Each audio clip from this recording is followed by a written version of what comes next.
He stands beneath the stone arches of the Colosseum. The roar above is distant, yet suffocating. He is not a hero. He's not a volunteer. He is property. This is the reality of the Roman gladiator, a figure celebrated in paintings and films centuries later, yet trapped in a violent world built on discipline, fear, exploitation, and death. To understand the dark history of the Roman gladiators, one must strip away the Hollywood image of fearless warriors seeking glory. The truth is far less romantic. Gladiators were born from cruelty, shaped by war, slavery, and the need to control the masses. Rome did not admire gladiators because they were noble. Rome admired them because they killed for entertainment. The origin of this blood sport lies not in the grandeur of the empire, but in the private funerals of the early Roman aristocracy. Death, in ancient beliefs, required human sacrifice to honor the deceased. Families would force enslaved men to fight each other to the death at gravesides. Over time, what began as religious ritual evolved into a form of entertainment that the public demanded. The ruling elite discovered something powerful. Violence attracted crowds. Spectacles could distract citizens from corruption, failed policies, and social inequality. Thrill could silence anger. The games became a political tool. The gladiator became a weapon of social control. As Rome expanded through conquest, hundreds of thousands of prisoners and enslaved people were dragged into the heart of the empire. Many were given a single fate: fight in the arena. Criminals, deserters, political enemies, and debtors were also condemned to become gladiators, their lives owned by powerful patrons known as lanistae. These men did not run noble schools. They operated brutal training camps where starvation, humiliation, and punishment were used to mold obedience. Every gladiator understood one rule: he existed to entertain.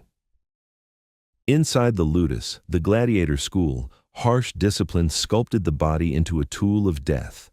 Trainers, often former fighters, beat weakness out of recruits. The unfit were discarded, left to die without a name. Those who survived learned specific fighting techniques based on the equipment assigned to them. A gladiator did not choose his path. Rome chose for him. Some were turned into secutores, heavily armored and slow, built to chase their prey. Others became retiarii, lightly equipped with a net and trident, forced to fight at a disadvantage to create dramatic duels. There were murmillos, with their wide-brimmed helmets and large shields, almost like living fortresses. There were thraces, wielding curved blades to slice at unguarded joints. Each type was crafted like pieces in a violent game, pitted against carefully matched opponents to ensure spectacle. Every clash was calculated for maximum excitement. Their daily lives were a paradox. They lived on the brink of death, yet received medical care, proper food, and strict physical training. A gladiator was an investment. He cost money and could earn profit. If he died too quickly, the owner lost. So the body was preserved only to be destroyed later before screaming crowds. There was no freedom in the arena. Even the rare volunteer who chose the life of a gladiator did so because society offered him nothing else. Criminals seeking redemption, citizens crushed by debt, or men craving fame that ordinary life denied them. They entered with illusion. They stayed with regret. The Roman crowd demanded not only combat but humiliation. A defeated fighter might kneel, waiting for the decision of the editor, the official hosting the games. The crowd could shout for mercy or death. A turned thumb or flat hand could decide a life in seconds. The gladiator became a symbol of complete submission to the will of the masses. His final breath belonged to them. Blood was currency in Rome. The Romans believed that watching violence cleansed the spirit, purged fear, and strengthened moral virtue. Senators and emperors capitalized on this belief. Julius Caesar once staged games that slaughtered hundreds of animals and humans, winning public affection before his rise to absolute power. Augustus used the arena to reinforce loyalty after civil war. Emperors understood a simple truth: give citizens something brutal to enjoy, and they will forget the horrors happening outside the arena walls. The Colosseum, Rome's most iconic monument, was not built to honor Roman greatness. It was built to pacify the masses. Emperor Vespasian ordered its construction using wealth stolen from the sacking of Jerusalem. Tens of thousands of enslaved Jews worked under the sun, erecting the grand structure where others like them would later die. The Colosseum was an architectural masterpiece designed for comfort and cruelty. Its spectators could reach their seats with ease. Its fighters could not escape. Gladiators entered through the gate of life and exited through the gate of death. Beneath the arena floor existed the hippodrome, a dark labyrinth where men waited in chains beside roaring beasts. Trapped underground, they listened as the crowd demanded more violence. Above them, the sand stained red from previous battles would soon absorb their blood. Rome's rulers went further. They transformed executions into performance art. Condemned prisoners, forced to reenact mythological stories, died in staged spectacles. Some would be burned alive, others mauled by wild animals, in scenes recreating the deaths of legendary villains. Even punishment became entertainment. Female gladiators existed as well. They were rare, displayed as curiosities, further proof that Rome valued shock above anything else. They were mocked, fetishized, and then erased by official decree when the novelty expired. The line between warrior and slave was razor thin. Gladiators learned to celebrate victories, but each victory carried a reminder. Survival was temporary. Their fame was a cage. Some gladiators became household names, known across the empire, praised like modern athletes. Crowds chanted their names. Women adored them. Men admired their strength. Yet these same fans considered them subhuman. A hero today could be a corpse tomorrow. The mark of shame stained every gladiator's reputation. Even a champion who earned freedom through years of survival could never fully escape dishonor. Roman society insisted that he remain what he always was, a man who had killed for applause. There was also the hidden economy of the arena, betting and bribery-shaped fights. Fixing matches earned fortune for corrupt officials. Gladiators were bought and sold like livestock. A lanista could loan his best fighters to local politicians as political favors. Power and entertainment were tied together, and the bodies of enslaved men were the currency of the elite. The psychological toll on gladiators is impossible to quantify. Some believed that death in the arena was honorable compared to the humiliations they endured daily. Others embraced the violence, finding identity only in the arena's chaos. Most had no choice at all. Despite the brutality, Rome justified the games using twisted logic. They claimed the arena displayed courage and discipline. They claimed it taught moral lessons. They claimed the gladiator was a symbol of Roman strength. But strength comes in many forms, and theirs was built on domination and suffering. Behind the scenes, gladiators lived isolated from society. They were kept away from civilians to prevent uprisings. Security was tight. Weapons were strictly controlled. The fear of rebellion was real because gladiators understood combat better than soldiers. That fear materialized when Spartacus, a former gladiator, led a massive slave revolt that shook Rome to its core. His rebellion exposed a truth the empire wanted to hide. The gladiator was not a willing entertainer. He was a prisoner ready to fight for freedom if given the chance. The empire never forgot the lesson. After Spartacus, gladiator schools became prisons disguised as training centers. Surveillance increased. Torture and intimidation became tools to maintain obedience. Rome believed that if gladiators remembered their chains, they would never again try to break them. Every day, the gladiator lived with dual identity. To the crowd, he was a mythic warrior. To himself, he was a man stripped of dignity. A man forced to smile as he risked death for strangers who would forget his name minutes later. His victories belonged to the crowd. His suffering belonged to him alone. As the games evolved, the violence intensified. Romans demanded novelty. They wanted new weapons, new fighting styles, new horrors. Wild animals were imported from Africa and the Middle East, slaughtered for spectacle until some species vanished from regions they once ruled. Hunters staged battles in artificial jungles built inside the Colosseum. Flooded arenas hosted naval reenactments where prisoners drowned in mock sea battles. Rome turned death into theater, and theater into policy. Emperors used games to keep the people happy enough to ignore tyranny. Bread and circuses, food and violence. That was the formula. The gladiator was just one piece in that system. To understand the dark history of the gladiators is to understand Rome's darkest values. They glorified power yet feared rebellion. They praised courage yet despised those who showed it without permission. They demanded entertainment yet refused to acknowledge its cost. The Colosseum stands today as a tourist attraction and symbol of ancient grandeur. Millions walk through its corridors without hearing the echoes of agony that once filled the air. They take photos where men died screaming. They marvel at engineering built for slaughter. History softened the brutality. Ruins replaced memory. But beneath the cracked stones lies truth. The gladiator was not a free warrior. He was a slave trapped in ritualized murder. His blood was the price of applause. His body was the stage. His death was the show. Yet Rome's fascination with him reveals something deeper about humans. The crowd was not forced to attend the games. They demanded them. They cheered as men begged for mercy. They enjoyed suffering. The arena did not simply expose the cruelty of the powerful. It exposed the cruelty of society. Every time a gladiator stepped into the light of the Colosseum, he entered a world where his identity no longer mattered. Victory was survival. Defeat was death. Glory was propaganda meant to hide exploitation, and freedom, for most, was fantasy. The dark history of the Roman gladiators is not only about Rome. It is about humanity and its capacity to turn violence into entertainment. Without hunger for spectacle, gladiators would have never existed. They were the reflection of the crowd's desire to feel strong by watching others bleed. Part 1 ends here. The legacy of the gladiator is not finished. The sands of the arena had never been clean. They carried memories of those who fell. Some gladiators survived long enough to question what survival meant. A life lived for the crowd was not truly a life.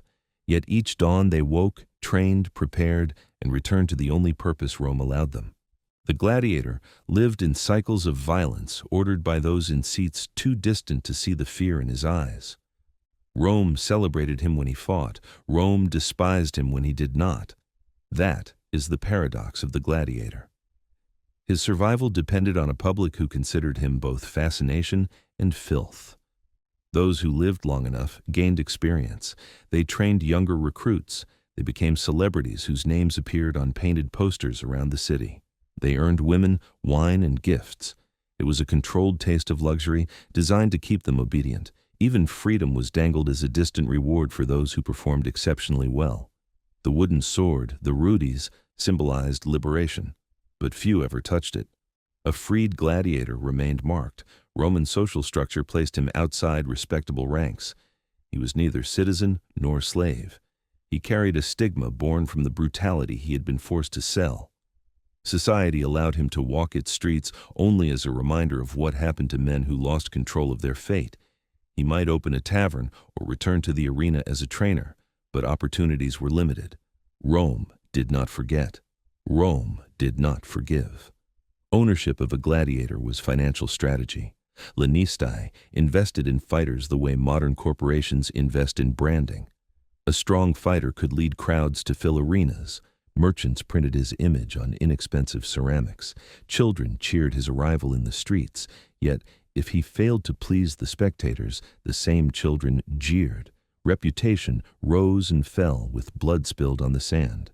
The arena was not only a battlefield for warriors, it was a stage for political manipulation.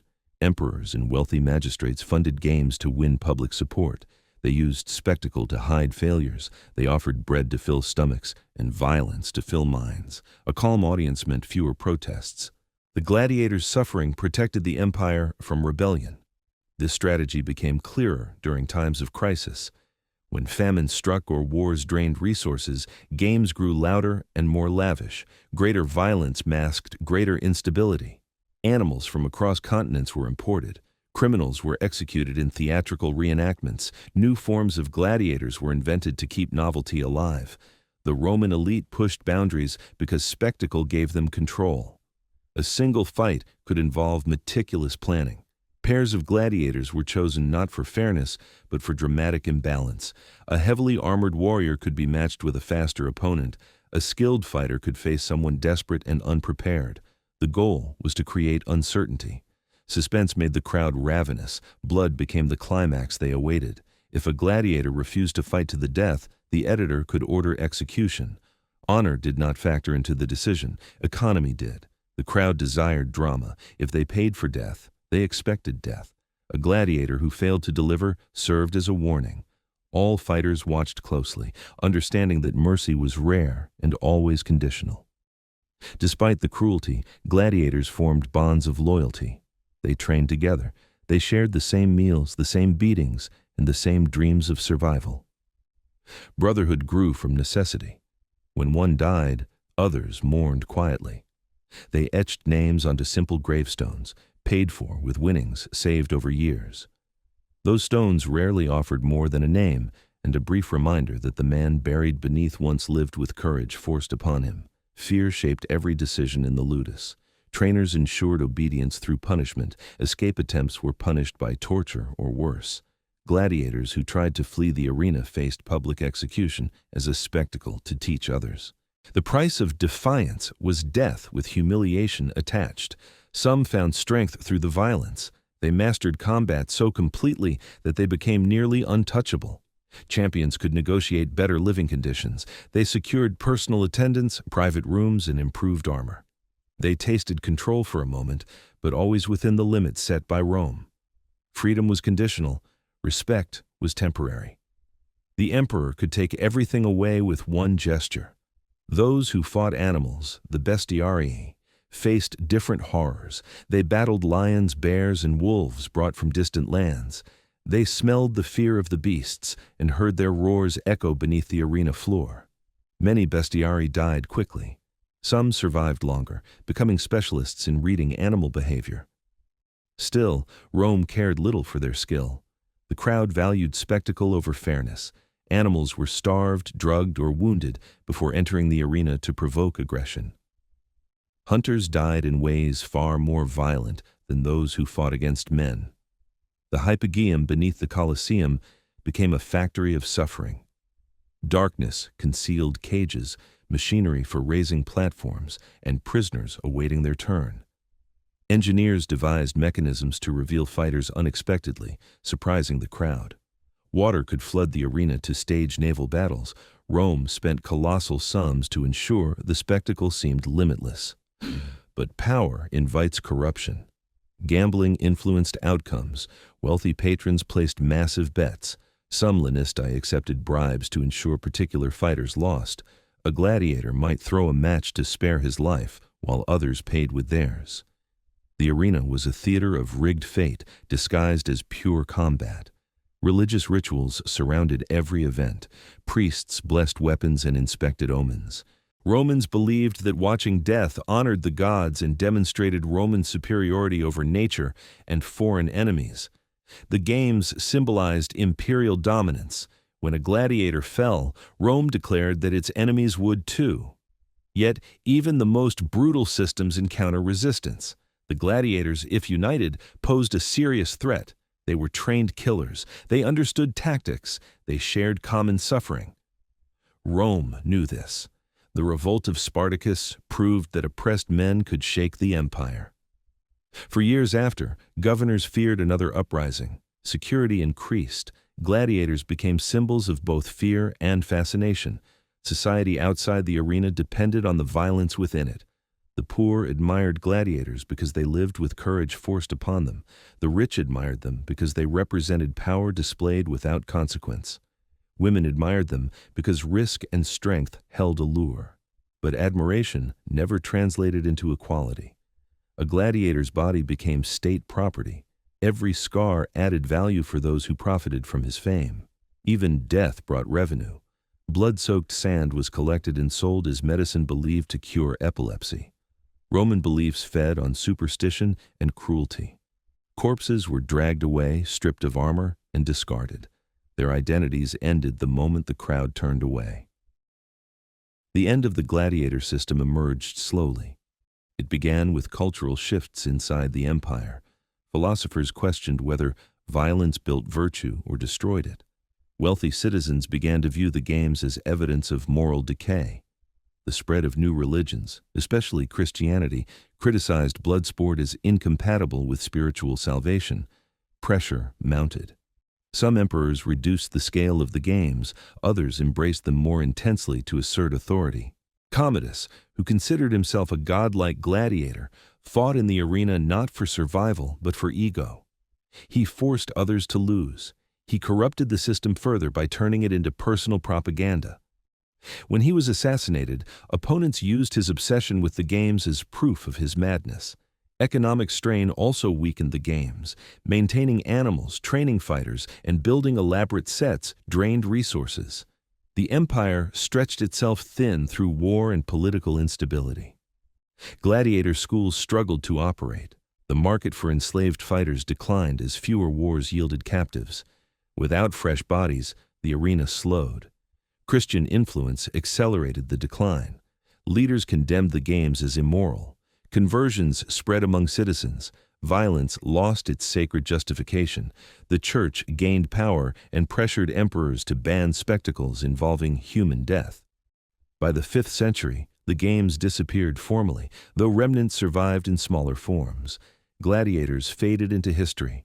Their bones rested beneath layers of earth and stone. Their stories were forgotten or reshaped. The victor became a hero in legend. The slave became invisible. The cruelty remained unanswered. Yet, the fascination survived. Roman culture influenced centuries that followed. Arenas may have crumbled, but humanity continued to find entertainment in violence.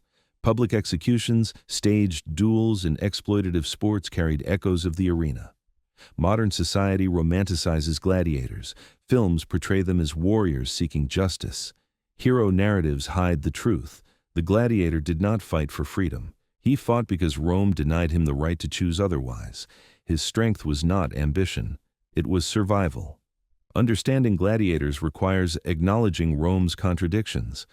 The empire achieved monumental feats in engineering, law, and culture. Simultaneously, it embraced systematic violence to maintain control. The same hands that built aqueducts sharpened swords. The same minds that studied philosophy organized massacres. The Colosseum remains as evidence. Tourists walk where men once ran to avoid death. They gaze at seats where crowds screamed for more. They touch walls that confined lives. History sanitizes memory. But stone does not forget. Gladiators teach that civilization can grow powerful while still relying on brutality. Entertainment can mask oppression. Popular opinion can justify crimes. Crowds can lose empathy when violence becomes ritual. The dark history of the Roman gladiators reflects not only ancient cruelty, but a universal human flaw. Curiosity about suffering persists. The desire to see strength, fear, and mortality collide draws people across eras. The audience always returns. The arena always survives in new shapes. Inside every conflict fought for public attention, fragments of the Colosseum remain. When society rewards performers who risk their bodies for applause, the gladiator lives again. When death becomes a spectacle, the games continue with new rules. The legacy of the gladiator challenges us to question what civilization values most: reason or excitement, justice or entertainment, life or spectacle. For centuries, gladiators were silenced by death. Today, they speak through history. Their story is not about glory. It is about exploitation. It is about control disguised as entertainment. It reveals how power uses distraction to maintain dominance and how easily the public can be persuaded to cheer for suffering. The truth strips away the myth. The gladiator was a slave ordered to kill, a man denied dignity, a life measured by applause. The Colosseum, once filled with the screams of combatants and spectators, stands as a reminder that greatness often comes at a terrible cost. Civilization rises, empires fall, but the darkest parts of human nature remain unless confronted. The arena is empty now. The sand is clean. The gates are quiet. The crowd is gone.